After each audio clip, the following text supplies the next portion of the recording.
Next topic, combination of capacitors.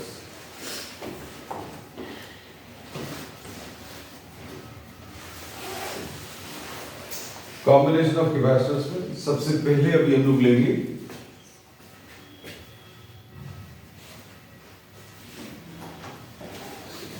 Series combination of capacitors.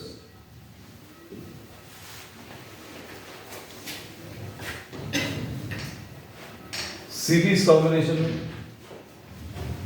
this is the first capacitor.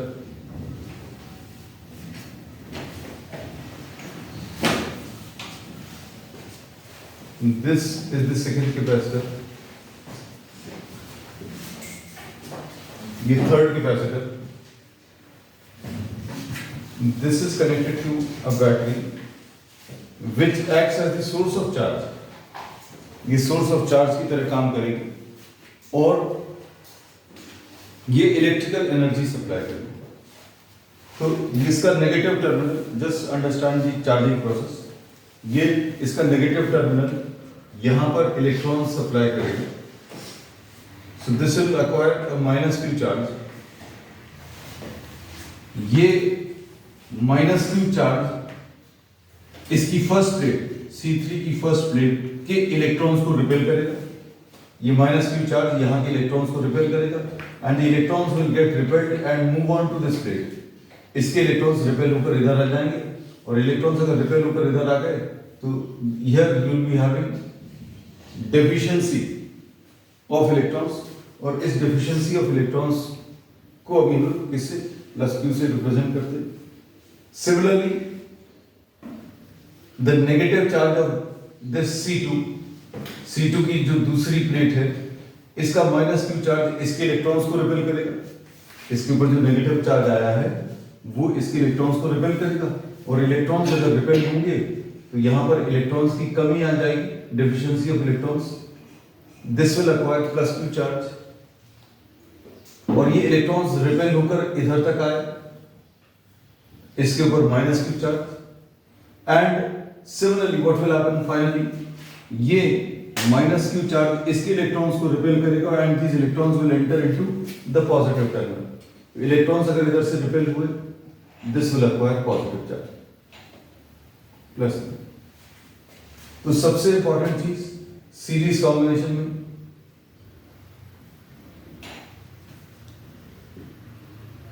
Charge is same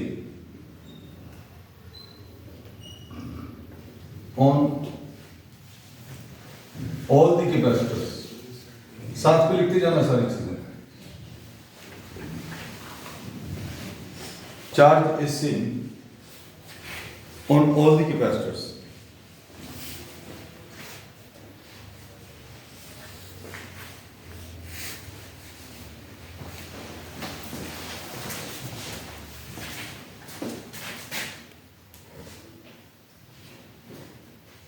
अब suppose the potential difference maintained by this cell is V. Potential difference across the first capacitor is V1. Potential difference across the second is V2 and potential difference across the third is V3. So we know that V, ये जो applied potential difference है, V2 plus V3, V1 plus V2 plus V3. V1 will be Q divided by C1, V2 is Q divided by C2 and V3 is Q divided by C3. Q इसमें से common ले लो.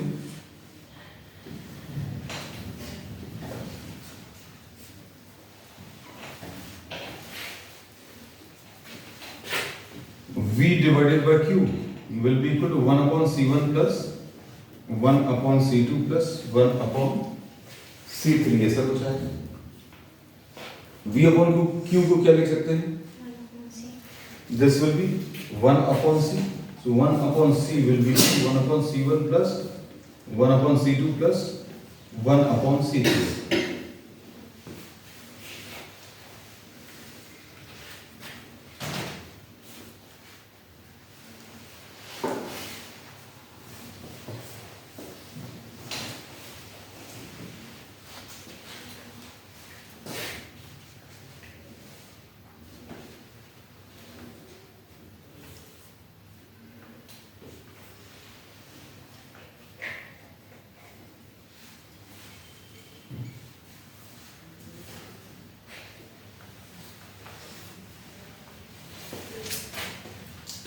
इसमें you can take an example.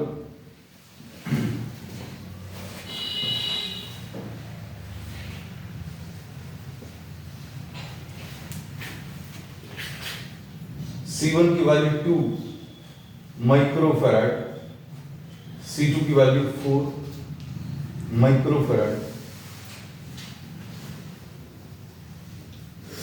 इसको अगर आप solve करेंगे तो कितना 1/2 plus 1/4 plus 1/8,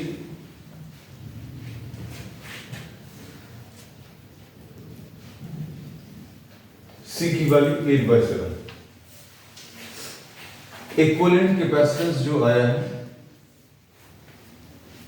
this is smaller than the smallest value. आप जो कैपेसिटर्स को कनेक्ट करते हैं उनमें सबसे छोटी वैल्यू कितनी है?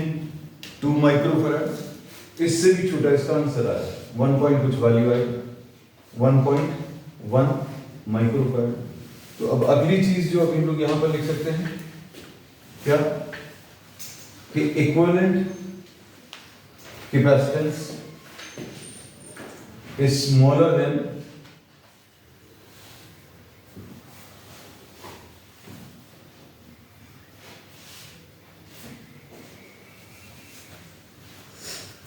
the smallest C used in the combination. Equivalent capacitance जो आएगा that is found to be smaller than the smallest capacitance used in the combination.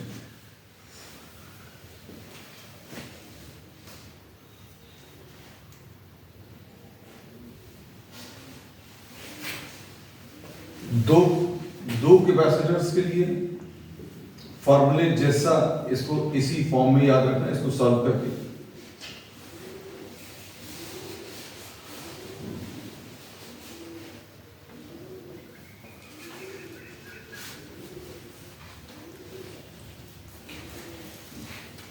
कितना आ जाएगा?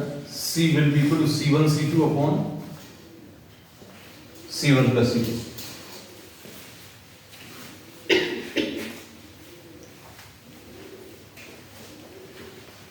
Next topic,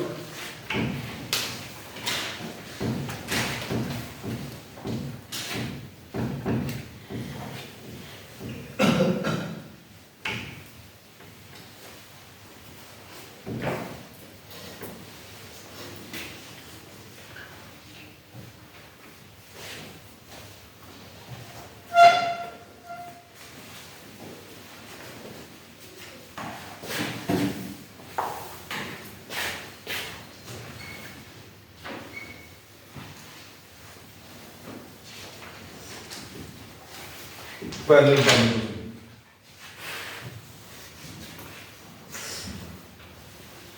पैरेलल कॉम्बिनेशन में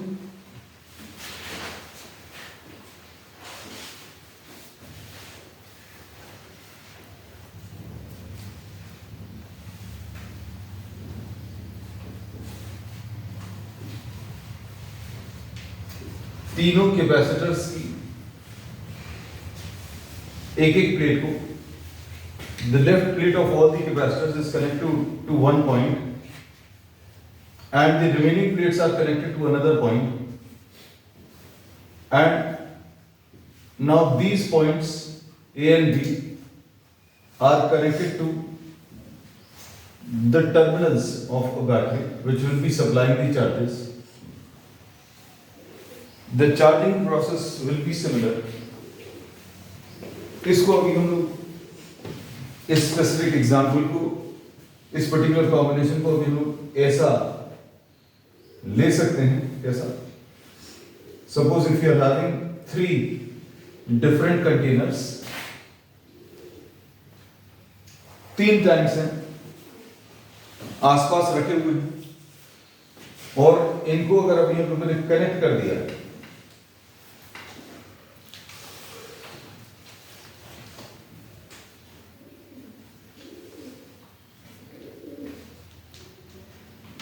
and if water is filled in any one of these, किसी भी एक में पानी अगर ट्रांसफर करेंगे it will get distributed in all the 3, तीनों में जाएगा।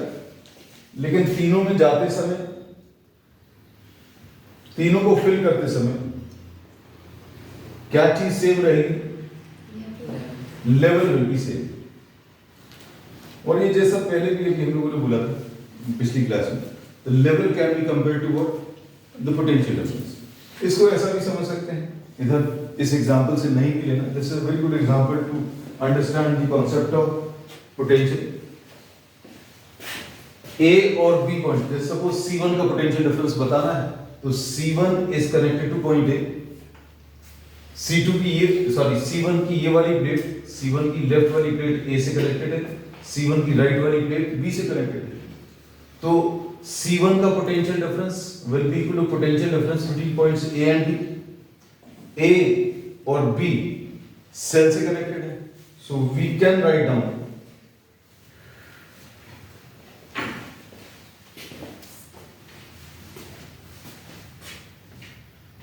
potential difference across C1 में पोटेंशियल डिफरेंस कितना आ जाएगा? VA माइनस VB, और VA माइनस VB क्या है? Potential difference across A and B is what? V, जो भी इन्होंने लिया। अब इसने कुछ चार्जेस सप्लाई किए, यहां पर कुछ चार्जेस सप्लाई किए, suppose this is minus Q charge. This minus Q charge will get distributed on all the three plates. तीनों plates के ऊपर distribute होगा. And suppose the charge on this is minus Q1, the charge on this is minus Q2, and charge on this is minus Q3. हम लोगों ने जो example लिया था, ये 3 कंटेनर्स का या 3 टैंक्स का, इन तीनों को अगर अभी हम लोग कनेक्ट करते हैं और पानी फिल करते हैं, water can be compare to what? Water को अभी हम चार्ज से कंपेयर कर सकते हैं। अगर आप इसमें तीनों को कनेक्ट करके किसी भी एक में पानी अगर आप फिल करेंगे, तो पानी का जो अमाउंट है, amount of water which can be compared to the amount of charge will be different in all the three. तीनों में अलग अलग आएगा। इसको थोड़ा सा छोटा बना देना है। क्या चीज सेम रहने वाली है?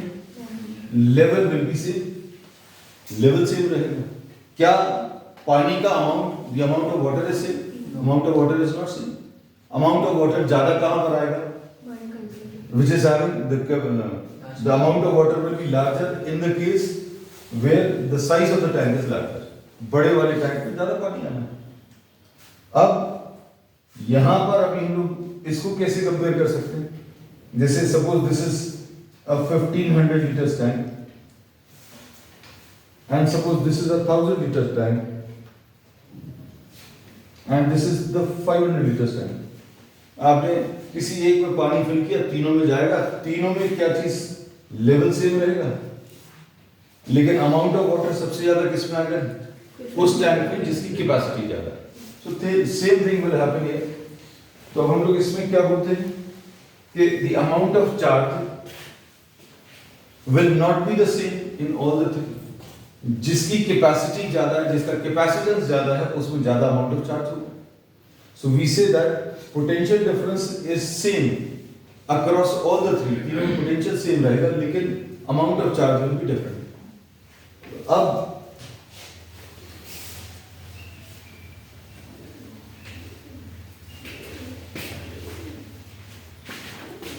potential difference across C2 will be once again VA minus VB. C2 की ये प्लेट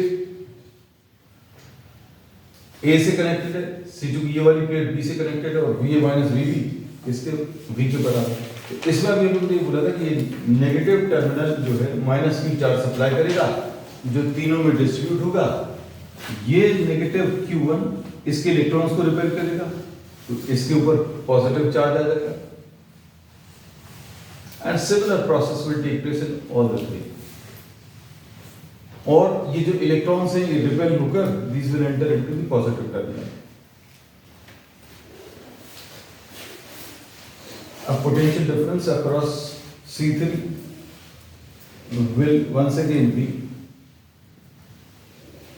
और क्या लिख सकते हैं, Q will be equal to Q1 plus Q2 plus Q3.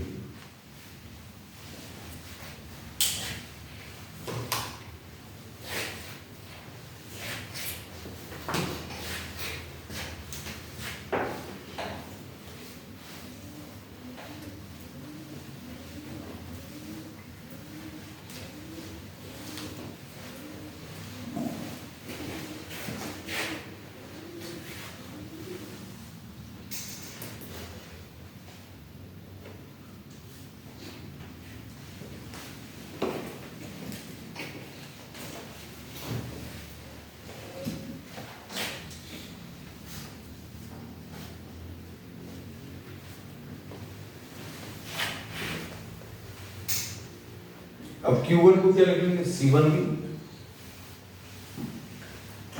Q2 को C2 भी और Q3 को C3 भी. V इसमें से common C1 plus C2 plus C3 आ जाएगा. V से अगर डिवाइड करें तो Q divided by V will be equal to C1 plus C2 plus C3. Q upon V को क्या लिख देंगे, C. So C will be equal to C1 plus C2 plus C3. ये इक्विवेलेंट कैपेसिटेंस है. वही example अगर आप फिर से ले लें 2, 4 और 8 का, तो C की वैल्यू कितनी आ जाएगी, C1 2 है, C2 4 है, C3 8 है. कितना आ जाएगा, 2 plus 4 plus 8 यानी 14.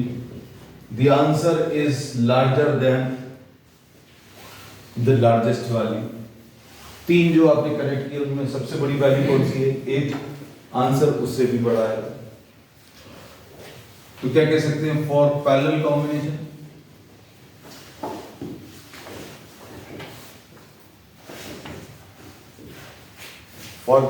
कॉम्बिनेशन पहली चीज V is same. What happens? The value of C increases. Series combination में डिक्रीज होता है. 2, 4 और 8 को कंबाइन करने पर 1.1 आया था. C equivalent is larger than the largest value.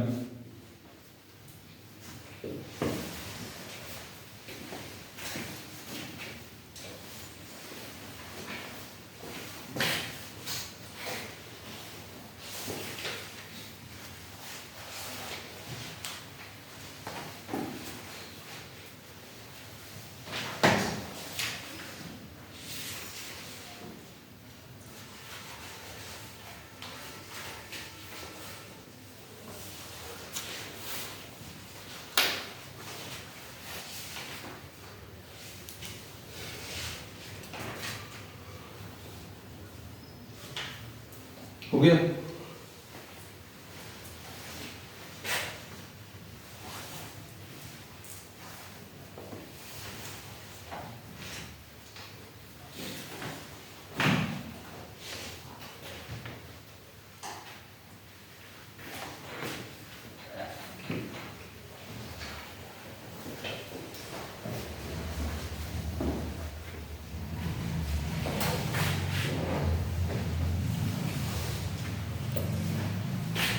Next इसके बाद next topic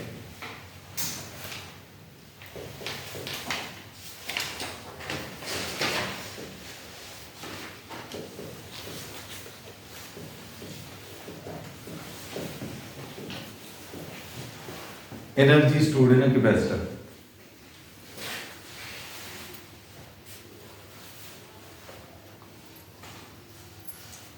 work done in charging a conductor भी लिख सकते हैं. This can be written as work done in charging a conductor. Suppose the total charge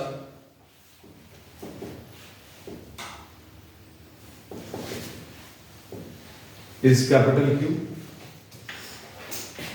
Total charge is capital Q. Capacitance C है। इसको अभी हम लोग फिर से उसी एग्जांपल से कंपेयर कर सकते हैं। एनर्जी अगर अभी हम लोगों को कहीं पर भी कैलकुलेट करनी है तो एनर्जी कैलकुलेट करने के लिए आपको क्या निकालना पड़ेगा? वर्क निकालना पड़ेगा। और वर्क कैसे बनता है? Work divided by charge is what? Potential. तो वर्क अगर आप निकालोगे तो क्या आ जाएगा? Q into V। Work will be equal to charge into the potential. इससे एनर्जी बन जाएगी। ठीक है, बात समझ आ रही? अब हम लोगों ने इसमें ये कहा कुछ चीजें हम लोग इससे रिलेट कर रहे हैं। टैंक वाले एग्जांपल, सपोज आपको टोटल इतना अमाउंट ऑफ लिक्विड फिल करना है, तो इस टैंक वाले एग्जांपल में if you are filling water in the tank, then water can be compare to, पानी को किससे कंपेयर किया है? चार्ज से कंपेयर किया है। और लेवल को किससे कंपेयर किया है? पोटेंशियल से कंपेयर किया है। लेवल को अभी हम लोगों ने किससे? पोटेंशियल से कंपेयर किया। अब वर्क अगर आपको कैलकुलेट करना है तो आप अच्छे से सोचकर बताना इनमें से कौन सी चीज कांस्टेंट है इस पर्टिकुलर एग्जांपल में। लेवल कांस्टेंट है क्या? चार्ज या वाटर का अमाउंट कांस्टेंट है? अगर आपको इतना पानी फिल करना है तो क्या करोगे? पानी इसमें ऐड करते जाओगे। पानी अगर आप ऐड करते जाओगे तो चार्ज भी चेंज होगा और पोटेंशियल भी चेंज होगा। बात समझ आई? Both these quantities are variable. ये दोनों ही चीजें चेंज हो जाएंगी। तो अब हम लोग इसमें कहते हैं कि this is also variable. As the charge increases, potential also increases. तो पानी का अमाउंट बढ़ाते बढ़ाते लेवल भी बढ़ने वाला है। If you are increasing the amount of water, the level also increases. Level भी बढ़ता जाएगा। तो चार्ज बढ़ाने पर पोटेंशियल भी चेंज हो रहा है। तो ये वर्क का कैलकुलेशन डायरेक्टली अभी लोग इससे नहीं कर सकते। So we say that we consider the charge at any stage, charge at any stage as Q। Charge किसी भी एक स्टेज पर अभी हम लोगों ने कितना? Q मान लिया। अब इस स्टेज पर potential V will be equal to what? Q divided by C। V की वैल्यू इतनी आ जाएगी। इसमें चार्ज जो है चेंज होगा। कहां से कहां तक चेंज होगा? यहां कहीं पर लिखा है Q इक्वल टू 0 से लेकर Q is equal to capital Q। मतलब स्टार्टिंग में ये अनचार्ज कंडक्टर था, ये अनचार्ज कैपेसिटर था, उसमें 0 चार्ज था और फाइनली आपको कितना? कैपिटल Q देना है। मतलब ये टैंक शुरू में कंप्लीटली खाली था, फिर इसको आपको यहां तक इतना अमाउंट ऑफ वाटर फिल करना है। तो अभी हमने charge at any stage Q ले लिया। जिस स्टेज पर चार्ज Q लिया उस स्टेज पर पोटेंशियल इतना है। मतलब आप इतना पानी भरने वाले हैं। अब आपने इतना पानी भरने के लिए कैलकुलेशंस के लिए आपने कोई एक पर्टिकुलर स्टेज ऐसी ले ली जब पानी का अमाउंट इतना है। Suppose if you are adding a small amount of water, अगर आप थोड़ा सा इसमें पानी ऐड करें तो क्या लेवल में कुछ चेंज आएगा क्या? There will be no appreciable change in the level. So what we are doing, we are adding a small charge at a small charge dq। छोटा सा चार्ज क्यों लेते हैं? छोटा सा चार्ज क्यों लेते हैं? पोटेंशियल कांस्टेंट मान सकते हैं। For the small charge we can be assumed to be constant. अब ये फॉर्मूला यूज कर लो क्योंकि अब दो वेरिएबल्स नहीं है। हम लोगों ने इसमें किसको कांस्टेंट मान लिया है? अच्छे से देखो, we have assumed V as constant. अब ये रब कर देते हैं diagram.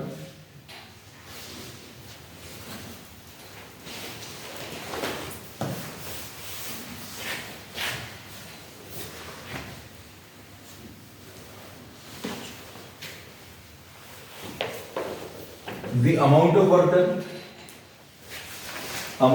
work done will be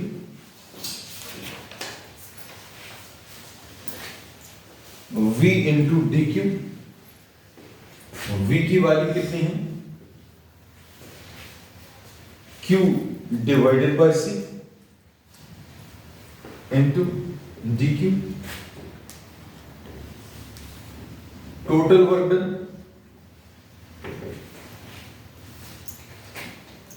will be the energy, U will be equal to W, and integration of dW की वैल्यू रख दो.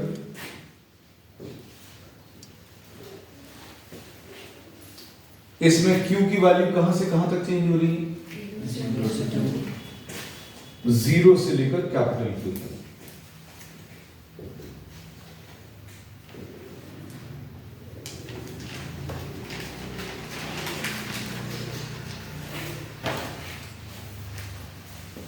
कोई डाउट?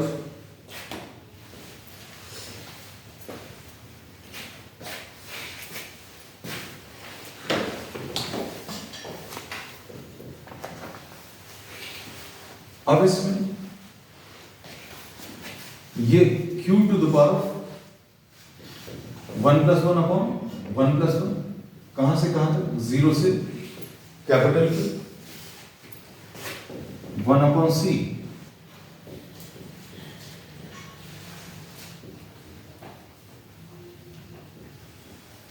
Q की पहले अपर वैल्यू और फिर Q की lower value. So the potential energy और the energy stored in the energy stored in the capacitor will be Q square divided by 2C. This is the relation. Q की value इसमें CV रख लो. CV square.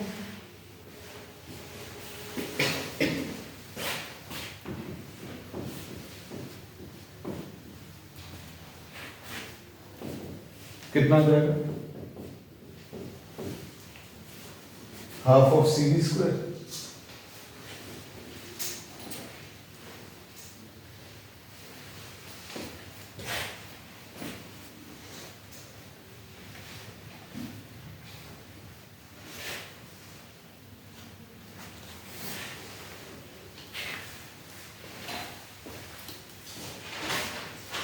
Next is one.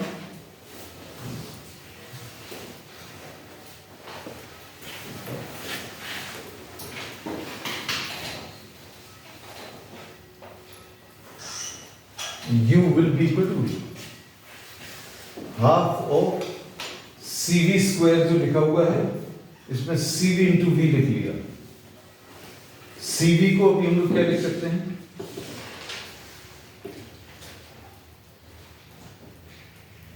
तो एक और तो 3 फॉर्मूले half of QV, half of CV square या Q square divided by 2C.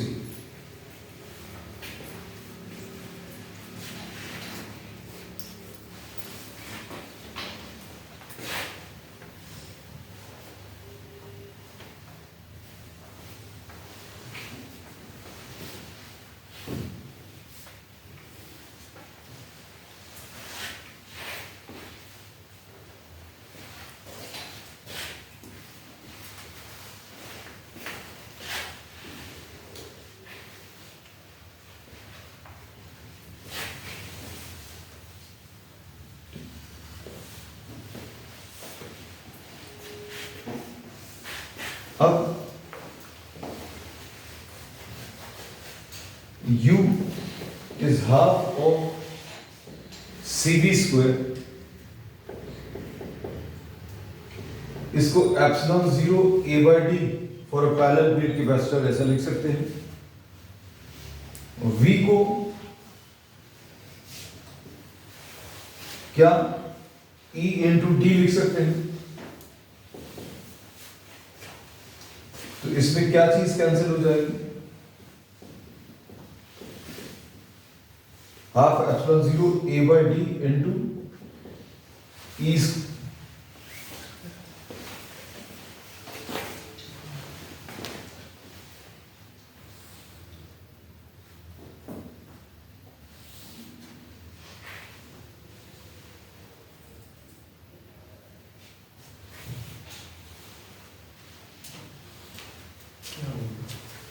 Pause करो।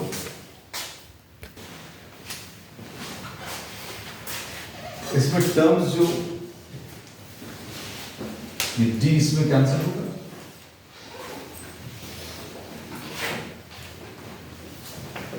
u की value half epsilon 0 e square a into d.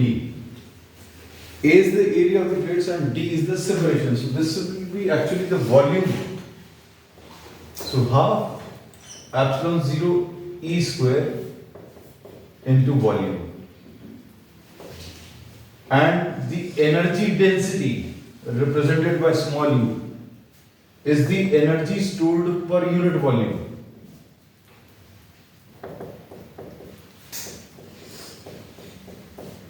Half epsilon 0 e square. ऐसा ही कुछ रिलेशन अभी हम लोगों को magnetic energy stored per unit volume मिलता है, कैसा किसी को याद है? Since we have done all the topics, v square upon 2 mu 0 the magnetic energy stored per unit volume.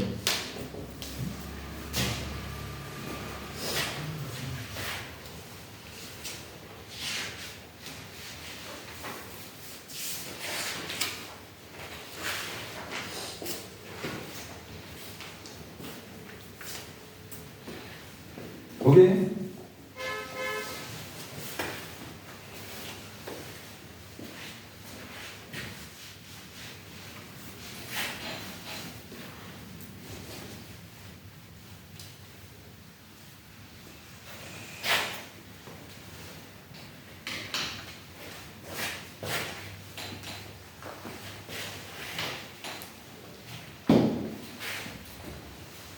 अब इसके बाद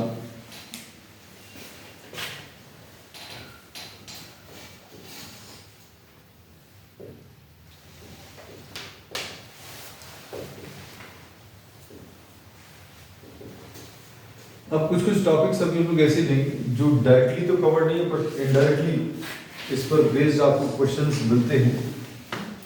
parallel plate capacitor partially field,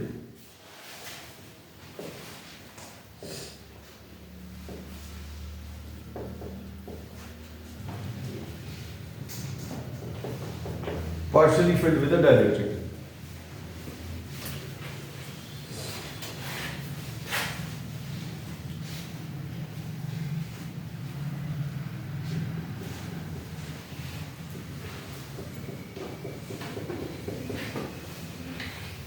Positively charged plate है, ये negatively charged plate है. The separation between the two is d.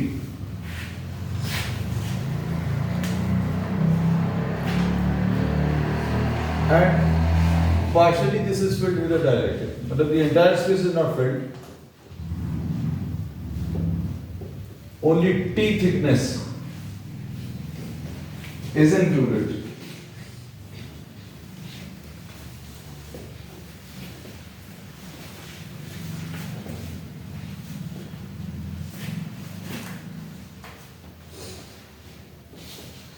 Electric field between the plates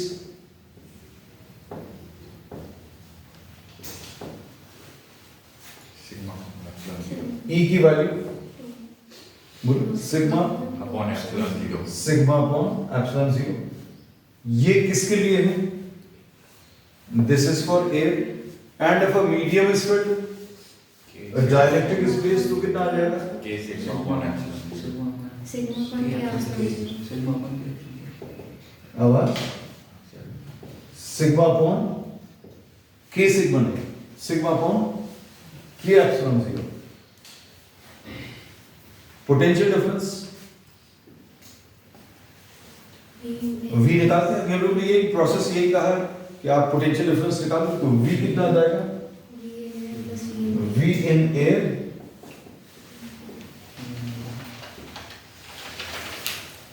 plus V in the medium। अब V in air कैसे मिलेगा?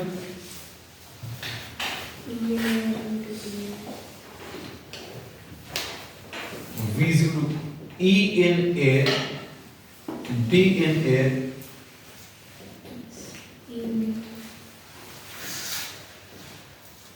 V is equal to E into D. जल्दी आया sir Sorry.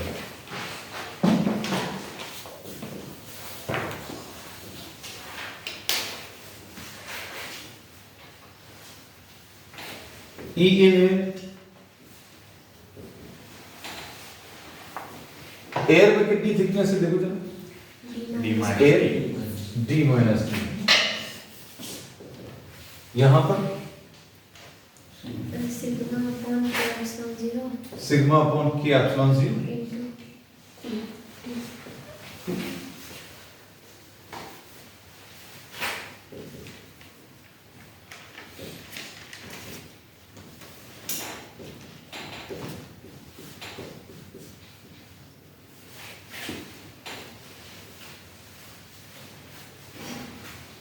Potential difference मिल गया तो C कैसे मिलेगा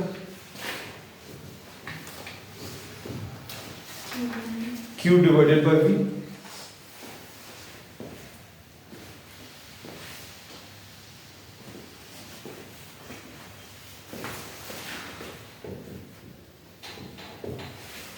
और V की value sigma upon epsilon 0 D minus T plus T upon K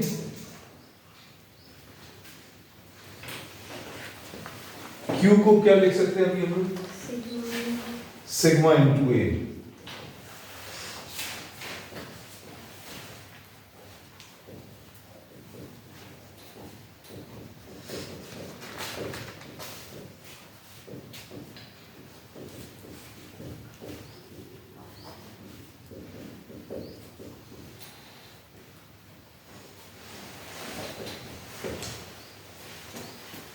This is the formula.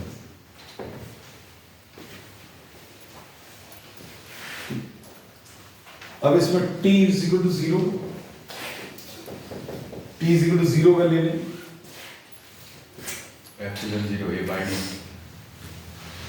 मतलब कोई भी इसमें मीडियम नहीं है t is equal to 0 मतलब एयर में t is equal to 0 का ले लेंगे तो c कितना आ जाएगा c in air epsilon 0 a divided by d ये 0 और ये भी 0 और ये अभी हम लोग ऑलरेडी कर ही चुके हैं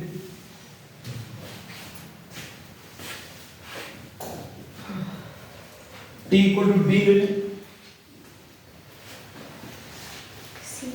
t equal to d कितना आ जाएगा K epsilon c is equal to epsilon 0 a upon d minus d plus d upon k के ऊपर ट्रांसफर होगा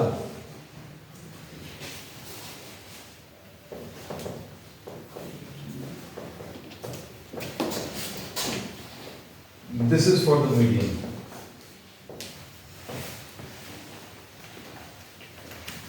और ये भी अभी हम पहले बता चुके हैं या एप्सिलॉन 0 a by d है और मीडियम अगर फिल कर दिया तो क्या हो जाएगा एप्सिलॉन 0 के साथ किया जाएगा ये वाला टर्म लग जाएगा फिर इसके बाद t थिकनेस ऑफ मेटल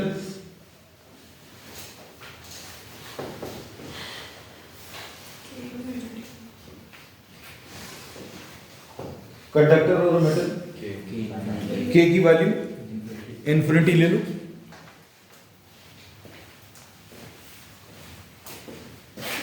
इसमें k is equal to infinity c is equal to epsilon 0 a upon d minus D.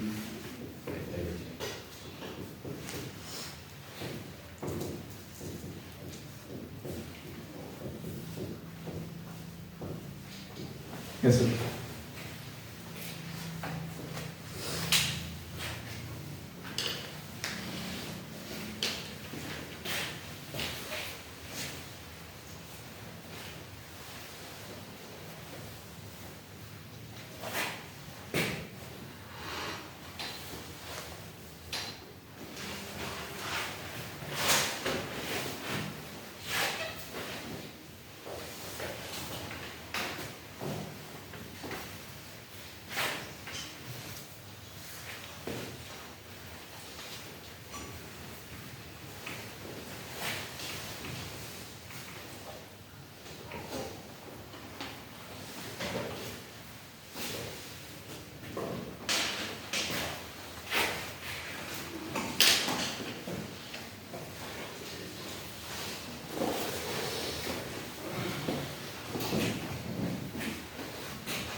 redistribution of charges.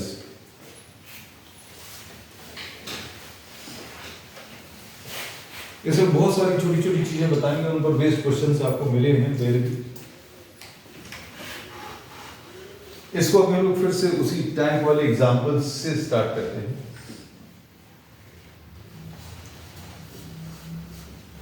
Suppose these are two different tanks.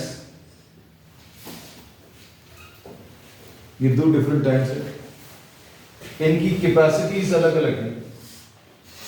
इसकी कैपेसिटी C1 है, इसकी C2 है, मतलब ये बड़ा tank है, ये छोटा टैंक है। लेवल्स कैसे हैं? लेवल्स भी अलग अलग हैं। The amount of charges stored, the amount of water stored is also different. तो मतलब C1, C2 इनकी कैपेसिटेंस हो गए, और V1, V2 इनके लेवल्स हो गए, और Q1 and Q2 are the amount of charges or water stored in the two. अब इन दोनों टैंक्स को अगर आप कनेक्ट कर दें,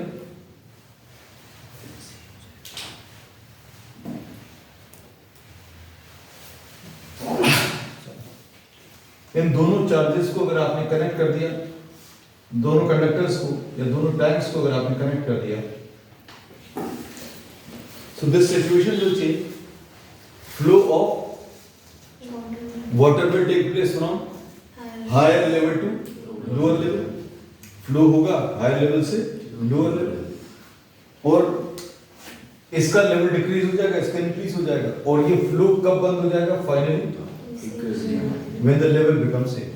So we say that if these two tanks are connected to each other, then flow of water will take place. और कब तक चलेगा? जब तक दोनों टैंक्स का लेवल सेम नहीं हो जाए। तो how can you relate this example to the conductors? अगर ये दो कंडक्टर्स हैं, सपोज इसका कैपेसिटेंस C1 है, इसका C2 है, इसका Q1 है, इसका Q2 है, और इसका लेवल V1 है, इसका लेवल V2 है, and if these two are connected to each other, what will happen? Flow of positive charges will take place. कहां से कहां? हायर लेवल से lower level. Flow of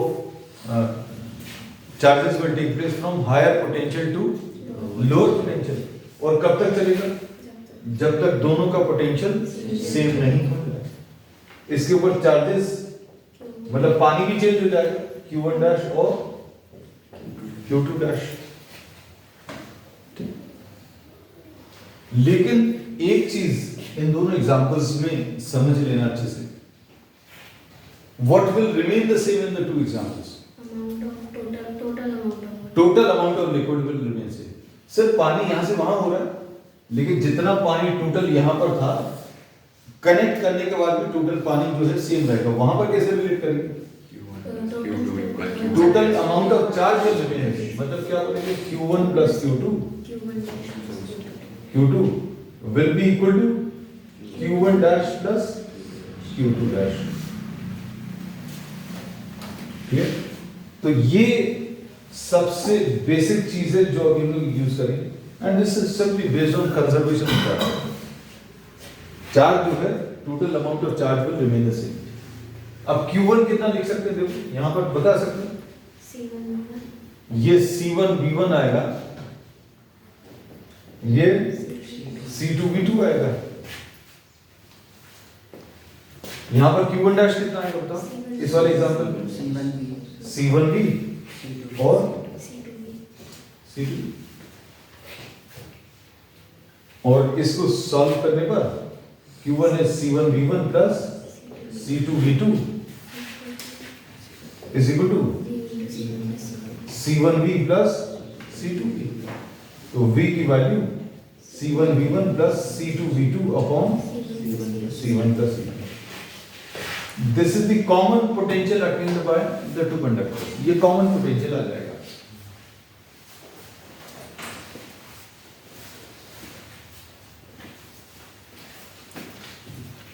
And obviously, if the two conductors are connected and flow of charges is taking place, then some loss will be taking place कुछ loss आएगा, loss of energy, और ये loss of energy calculate कर सकते हैं. We will not go into the details of what will be the derivation. U1 कितना आ जाएगा initial energy? Half C1 and V1 square plus half of C2 and V2 square. Final energy कितनी आ जाएगी इस वाले एग्जांपल में? Half C1 plus C2 total capacitance into क्या V square. ऐसा नहीं लिखना है तो क्या आप ऐसा भी लिख सकते हैं, half C1 V square plus half C2 into V square. C1 plus C2 upon 2 into V square.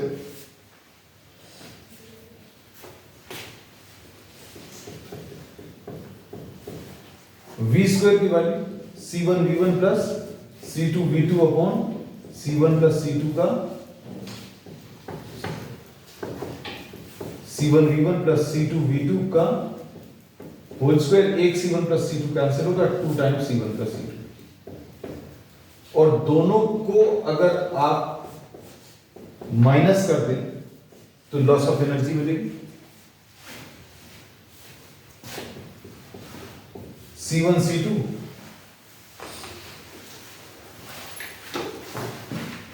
क्या था रिजल्ट इसका?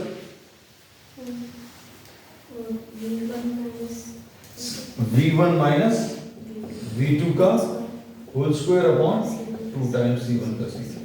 जरूरत नहीं, क्योंकि न्यूमेरिकल फॉर्म में अगर आपको मिलता है you simply have to find out what V निकालोगे, इनिशियल एनर्जी ये निकाल लेना, फिर फाइनल एनर्जी V की वैल्यू रखकर ये निकाल लेना, और दोनों का difference. Need not go into the details of this. और किसी को अगर ऐसा लगता है कि अभी हम बहुत सारी मेहनत निकालें तो ये फॉर्मूला याद रख सकते हैं.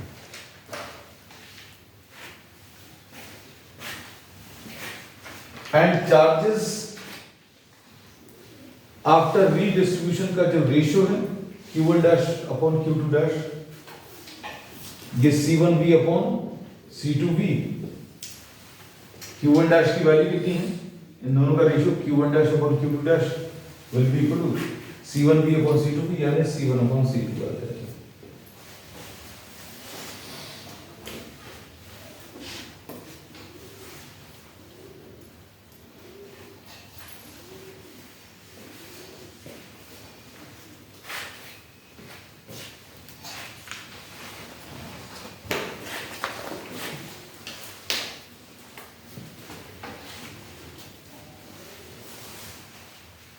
अगर ये दोनों कंडक्टर्स आइडेंटिकल हैं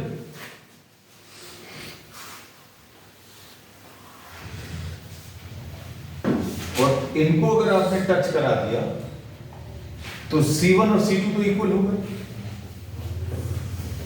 for identical conductors. C1 is equal to C2 आ जाएगा, मतलब Q1 dash upon Q2 dash will be equal to C1 upon C2, जिसकी वैल्यू 1 आ जाएगी.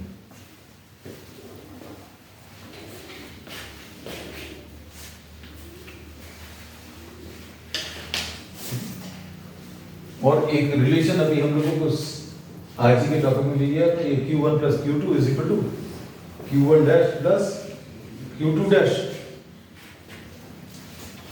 Q1 डैश और Q2 डैश की वैल्यू इक्वल है. Q1 dash is equal to Q2 dash. तो ये Q1 डैश, ये भी Q1 डैश आ जाएगा. तो Q1 डैश की वैल्यू कितनी मिल जाएगी? Q1 plus Q2 divided by 2, और यही वाली वैल्यू Q2 डैश है. तो ऐसा भी हम लोग बोलते भी हैं क्या, if two identical conductors which are having some amount of charge are touched to each other, then the net charge will be divided equally. net charge जो है equally divide हो जाएगा. net charge के मतलब Q1 plus Q2 divided by 2 ऐसा.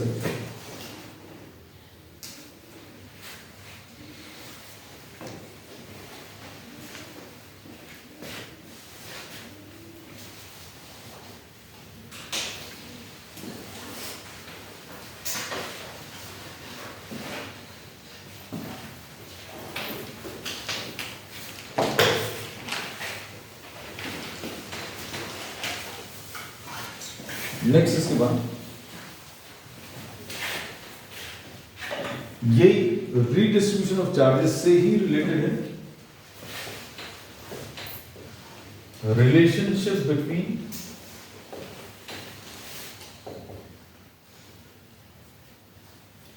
Surface charge density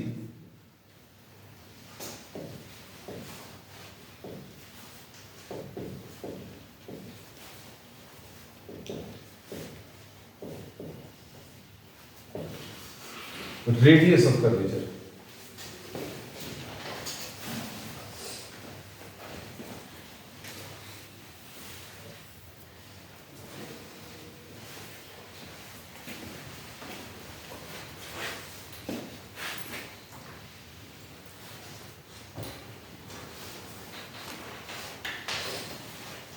suppose ये दो conductors हैं और ये दोनों कनेक्टेड हैं and you are giving some amount of charge. इसके ऊपर कुछ चार्ज अगर आपने दे दिया, ये बिल्कुल वही वाला एग्जांपल टैंक्स वाला, दो टैंक्स को कनेक्ट किया और आपने कुछ पानी फिल किया, तो पानी फिल करते समय या इनके ऊपर चार्ज देते समय क्या चीज अप्लाई होगी? एक सिंपल सा रूल अप्लाई होगा कि दोनों का क्या चीज सेम रहेगा, since both are connected to each other, v1 will be equal to v2।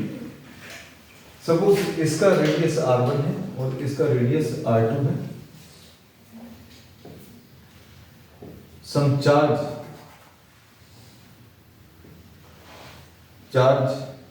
is given to the system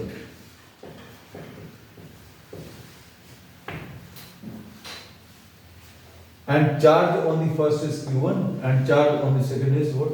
q2। अब दोनों कनेक्टेड हैं, तो क्या चीज बोल सकते हैं? ये याद रखना है, अब आपके दिमाग में ये चीज याद रहे, हम इसलिए ये फिर से बना देते हैं। अगर आप इसमें पानी फिल करेंगे तो पानी फिल करते समय केवल एक ही रूल अप्लाई होगा, क्या? Level will remain same, level same रखना, मतलब पोटेंशियल दोनों के सेम आने वाले हैं।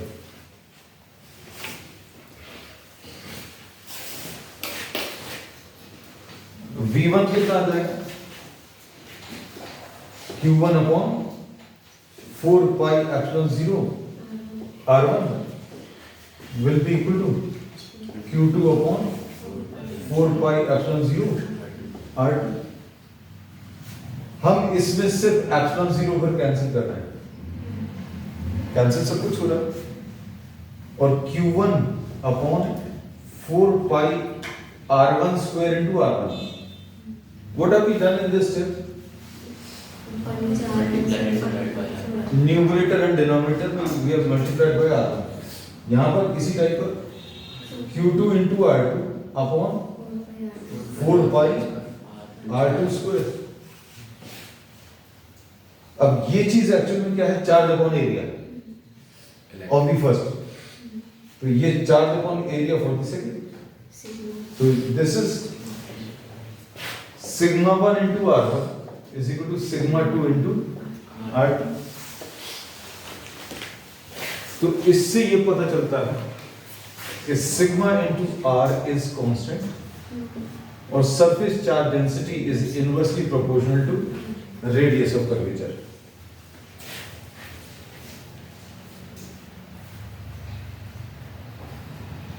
ठीक है,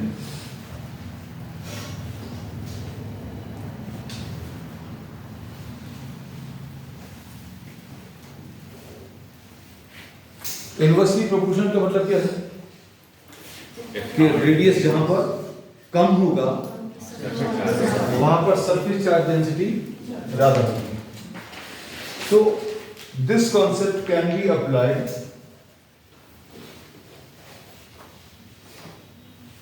to an irregular shaped object. ये इर्रेगुलर शेप्ड ऑब्जेक्ट पर अभी हम लोग ये अप्लाई कर सकते हैं। इस ऐसे शेप के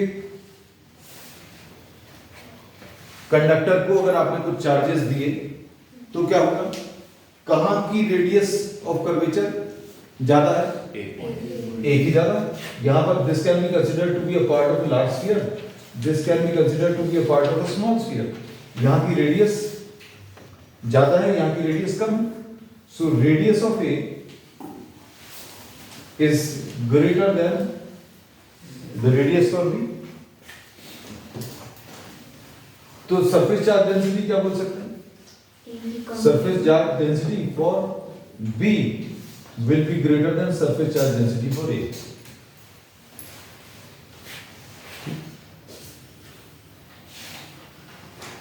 और इलेक्ट्रिक फील्ड ये पॉजिटिव चार्ज दिया आपने, बस ये भी बना लें कि भाई इसको अगर आपने चार्ज दिया तो surface charge density will be high near the pointed ends. Surface charge density pointed ends, अगर इसमें परफेक्ट एक पॉइंटेड एंड अगर आ गया तो यहां की radius is very very small, radius very very small है, तो surface charge density very very high है. और सरफेस चार्ज डेंसिटी अगर वेरी वेरी हाई है मतलब electric field is directly proportional to. Electric field कैसे है? Directly proportional to surface charge density. तो सरफेस चार्ज डेंसिटी जहां पर बहुत ज्यादा है वहां पर इलेक्ट्रिक फील्ड बहुत ज्यादा है. तो ऐसे पॉइंटेड एंड्स के पास में इलेक्ट्रिक फील्ड बहुत ज्यादा होने की वजह से आसपास की एयर का आयनाइजेशन हो जाएगा. एयर आयनाइज हो जाएगी मतलब ये इलेक्ट्रिक फील्ड इतनी ज्यादा स्ट्रांग हो जाएगी कि आसपास के एयर के मॉलिक्यूल्स में से इलेक्ट्रॉन्स को डायरेक्टली पुल करेगी. और इलेक्ट्रॉन्स अगर पुल करेगी मतलब क्या होगा? इधर का पॉजिटिव चार्ज यहां का पॉजिटिव चार्ज कम हो जाएगा क्योंकि इलेक्ट्रॉन्स अट्रैक्ट करके यहां का पॉजिटिव चार्ज कम होगा. और ये पॉजिटिव चार्ज कम होगा तो क्या होगा? यहां की सरफेस चार्ज डेंसिटी कम हो जाएगी. लेकिन इसको तो ये रूल फॉलो करना है. क्या रूल फॉलो करना है? कि सरफेस चार्ज डेंसिटी ऐसे एंड पर ज्यादा होनी चाहिए. तो क्या होगा? The positive charges will rush towards the pointed ends. तो this pointed end in a conductor will be acting as a source of leakage of the charge. तो pointed ends पर charges जो हैं लीक हो जाते हैं. This is similar to a hole present in the tank. अगर आप किसी टैंक में होल करते हैं तो उधर से पानी निकलेगा. सपोज ये टैंक है, आपने यहाँ पर होल कर दिया तो क्या होगा? यहाँ से पानी निकल जाएगा. पानी निकलेगा तो क्या यहाँ पर खाली हो जाएगा क्या? बाकी पूरे टैंक में से पानी, the water from the remaining portion of the tank will rush towards the hole. So the positive charges will be rushing towards the pointed ends. और क्या होगा? धीरे धीरे करके पूरा पानी इसका खाली हो जाएगा. वैसे ही करके क्या बोलेंगे? धीरे धीरे पूरे कंडक्टर का पॉजिटिव चार्ज यहां से खाली होता चला जाएगा. So pointed ends in a conductor always acts as what? A hole. A source of leakage of the charge. यहां से चार्जेस लीक होंगे. और अगर एयर आयनाइज हो रही है, चार्जेस अगर इधर उधर ट्रांसफर हो रहे हैं तो कुछ स्पार्क्स जनरेट होंगे या कुछ ग्लो जनरेट होगी जिसको हम लोग कोरोना डिस्चार्ज बोलते हैं.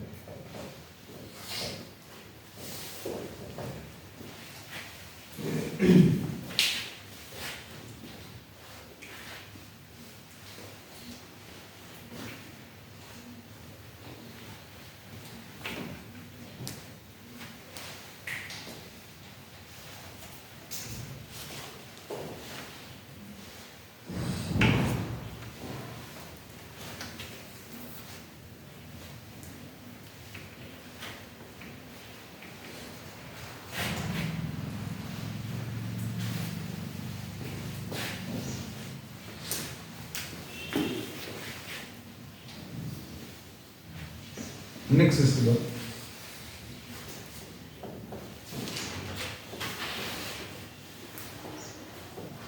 dielectric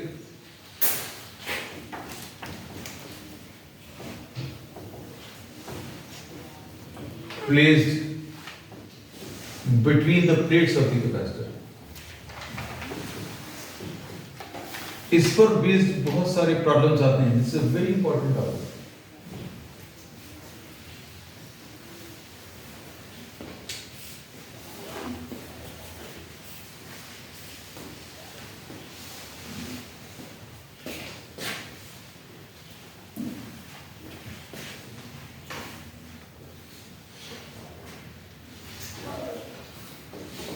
इसमें दो केसेस अवेलेबल लेंगे.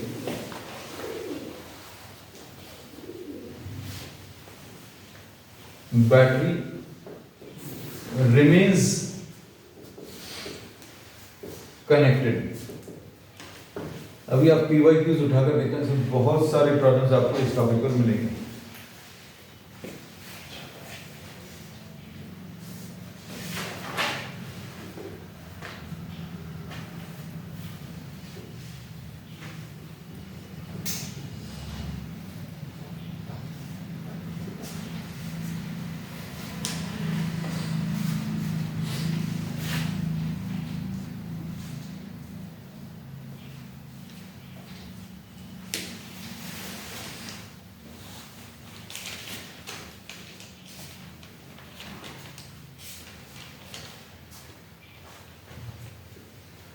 अब इसमें battery remaining connected and you are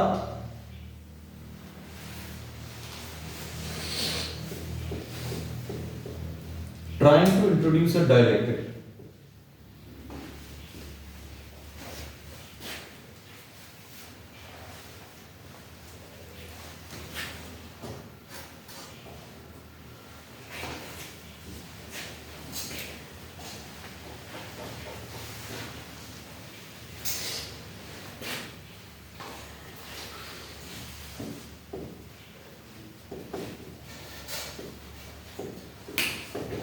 C की वैल्यू इस केस में when no dielectric slab is placed, C की वैल्यू कितनी? epsilon 0 A by D.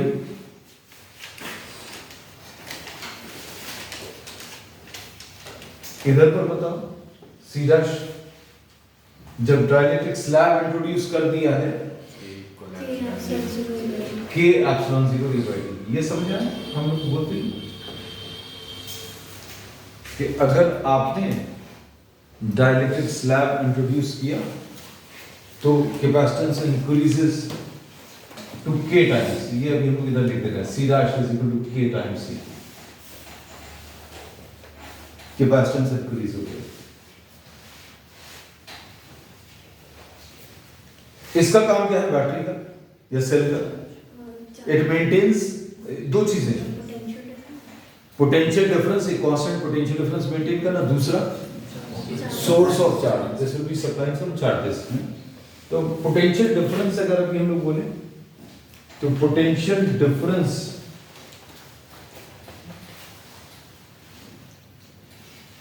is V and this is V dash which is equal to V. ये same क्यों लिया? Same क्यों लिया बताओ?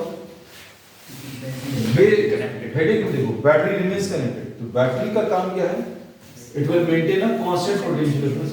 बस ये याद रखना, दिस इज मोस्ट इंपॉर्टेंट. अब charge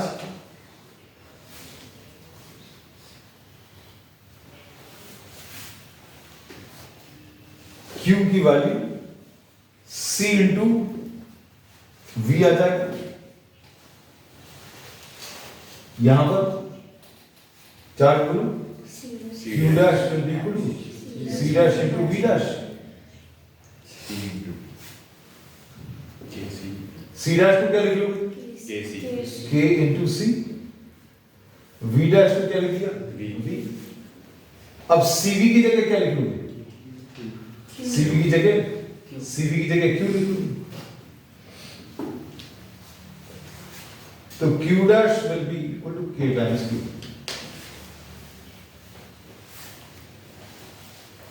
What happens? The charge increases. Charge क्यों बढ़ गया? अच्छे से सुनना. ये हम लोगों ने बोला कि बैटरी रिमेन्स कनेक्टेड, बैटरी, ध्यान से सुन लो, इसमें अभी हम लोगों ने बोला battery remains connected, battery connected है और आपने क्या किया है, डाइलेक्ट्रिक इंट्रोड्यूस किया। तो डाइलेक्ट्रिक इंट्रोड्यूस करने से, ये डाइलेक्ट्रिक स्लैब इंट्रोड्यूस करने से क्या होगा, इसका कैपेसिटेंस बढ़ जाएगा।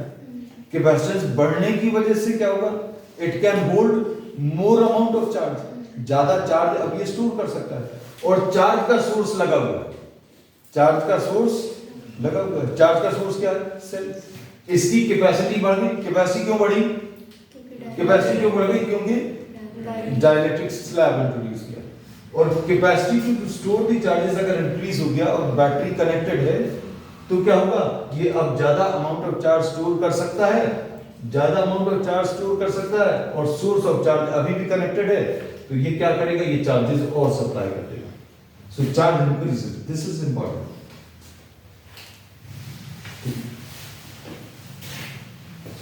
Energy U half of CV square, थोड़ा सा नीचे लिख दे रहे हैं,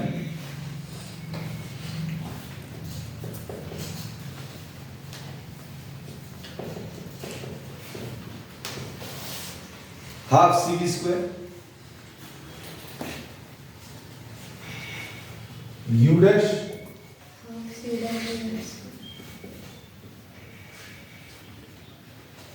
C dash V dash square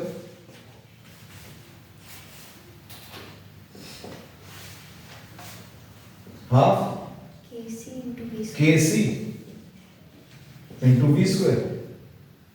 तो ये क्या बन गया, CV स्क्वायर तो आ गया, हाफ भी आ गया, तो ये कितना आ जाएगा,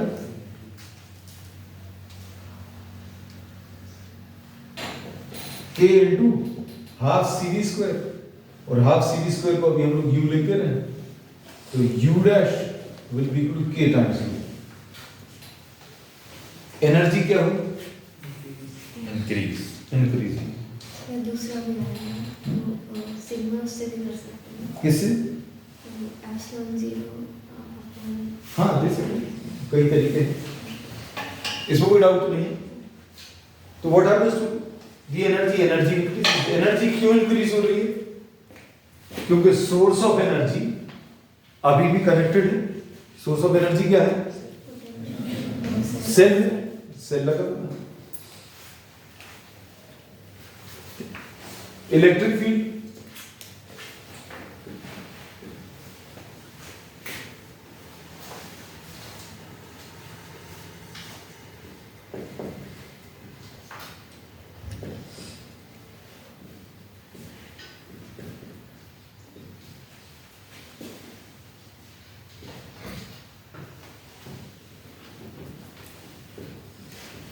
E dash V dash divided by D।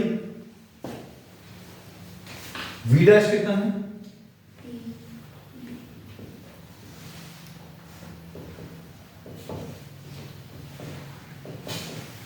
Electric field does not change, electric field remains the same.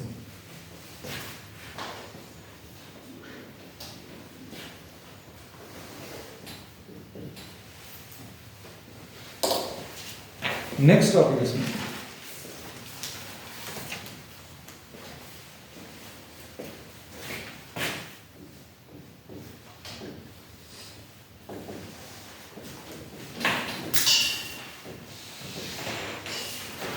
Battery disconnected.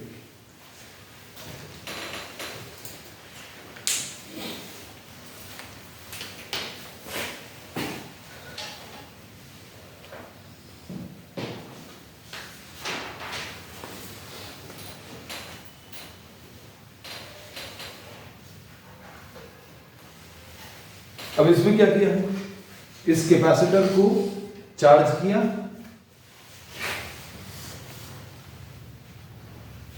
फिर क्या किया, बैटरी को डिस्कनेक्ट कर दिया।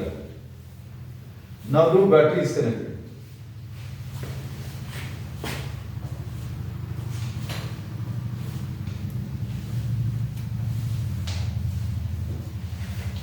No battery.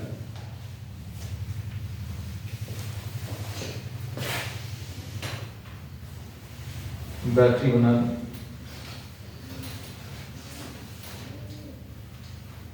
अब इसके बाद इस डायरेक्ट्रिक को इंट्रोड्यूस किया।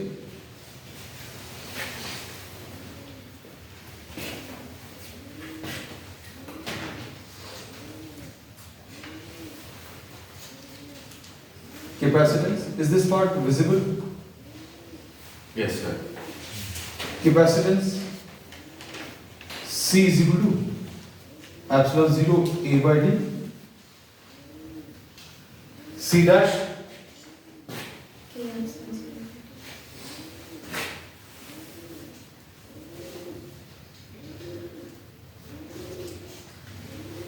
डाइलेक्ट्रिक स्लैब अगर आप इंट्रोड्यूस करेंगे तो डेफिनेटली कैपेसिटेंस इंक्रीज होगा।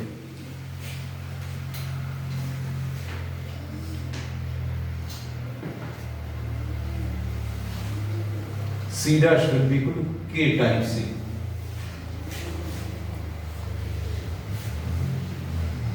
अब इसमें क्या चीज सेम रहने वाली है? बैटरी अगर आपने क्या किया, अच्छे से सुनना, आपने यहां पर इसको कुछ चार्ज दिया, चार्ज देने के बाद after charging this capacitor you are removing the battery and now you are introducing the slab. तो क्या होगा, क्या चीज सेम रहने वाली है? Charge will remain the same, charge same रहेगा।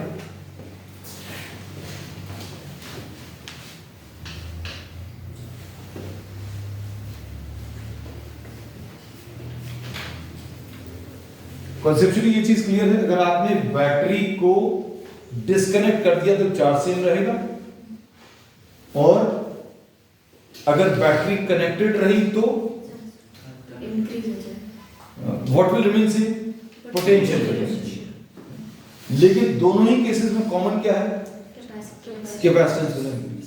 अब इसको ऐसा सोचकर देखना, अगर कोई पानी का टैंक है, पानी के टैंक का जो साइज है अचानक से इंक्रीज हो जाए और उसमें अमाउंट ऑफ वाटर सेम है, अमाउंट आपने कुछ पानी भर दिया उसमें और उसके बाद क्या किया, you increase the size of the tank, कुछ अमाउंट ऑफ वाटर फिल कर दिया और size of the tank increase कर दिया, तो what will happen to the level?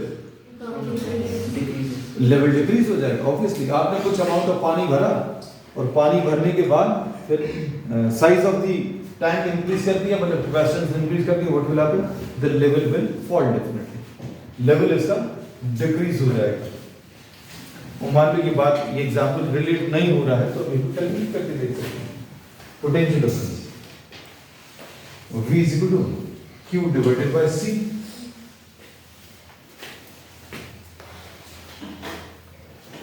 V dash will be equal to Q dash divided by C dash। Q तो उतना ही है, इसको क्या लिख दिया? K into C। अब देखो इसको अच्छे से, Q upon C को क्या लिख सकते हैं? V। तो ये कितना आ गया? V divided by K। तो अभी हमने बोला क्या कि potential difference will decrease, potential difference decrease होगा।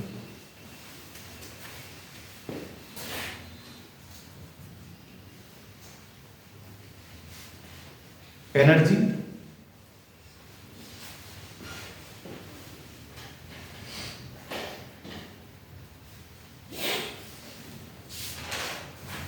U dash half C dash V dash square.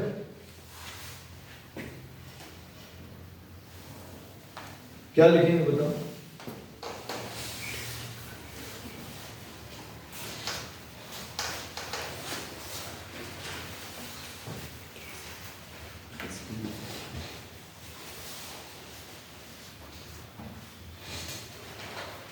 Half के सी, V डैश को क्या? V बाय K का होल स्क्वायर। क्या बचेगा? CV square by K।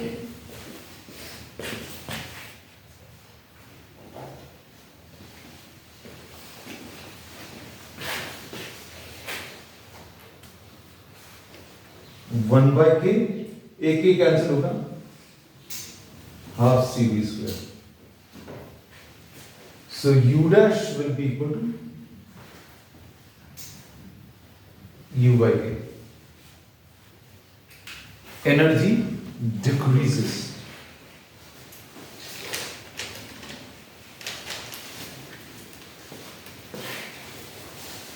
What happens to the electric field?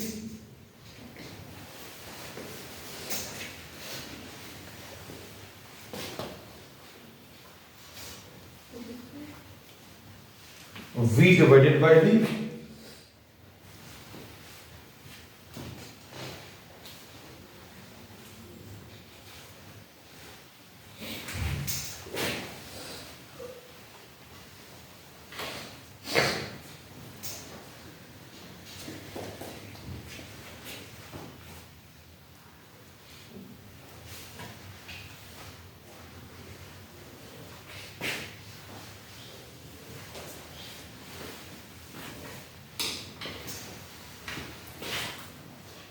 Separate कर दें, कुछ कंफ्यूजन नहीं हो।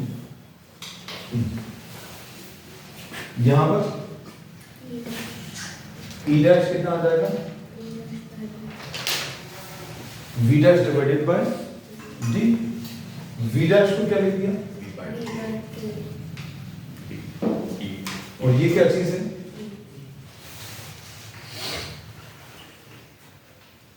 So E dash will be equal to E divided by A.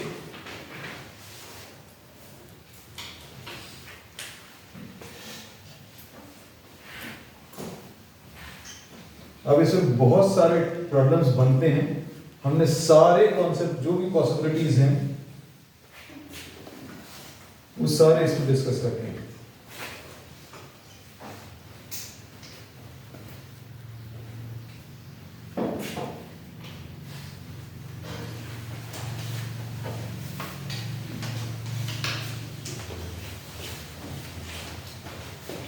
ठीक है, so we'll continue with the problems on the next one.